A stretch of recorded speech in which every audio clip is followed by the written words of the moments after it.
United States kadang Tresitom halor ka jinglap ya uwe unong song jongka Amerika ha kasngi palai ha Syria.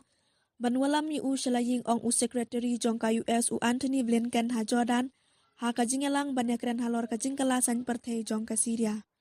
Ha kilat pathai kubor le thu ba utei ubru blatip kerteng kum Travis Timmerman ha ka bayadei bat unong song jongka Amerika ubrang laptang menta kasngi ngamla ban ayapi ya kijingtip banyak syapang ka etik ka ban saja.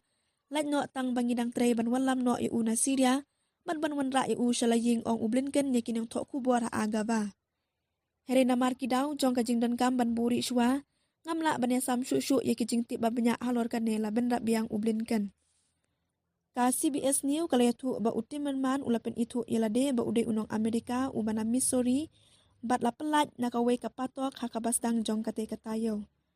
Kane kajia hadin baki kenhun persyak jong ke Syria kila penhiar syuki ya unong sensyar bajlan jong kate kari u Bashar al-Assad ha kis ngikut tayo.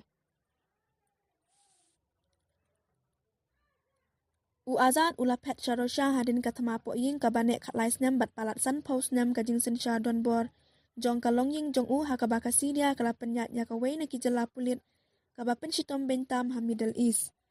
Hadin balaweng no ya u kinong Syria kila tut syaki patok iba pau nam ha kabala antat baka sorkar Azad kala set daki pau hajar ngut kinong syak set bendi.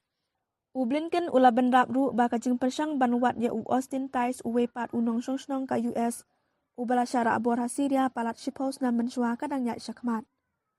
U Tice udei u shipai duria barim jong ka US bat unong tok kubor lai lut udon lai paus nam ka arta ha kapor ba u syara abor ha unailar arajar khatar kadba udang tok kubor ha Damascus. U Presiden Joe Biden ula ong hakasngi ublei baka sorkar US kangit skam ba utais udang im ula betha ya kakenhun jong u banle ya kabanan kam ban walam ya utai seying kat kum kajing ong jong kibriu kibati bahaya kate kajing betha.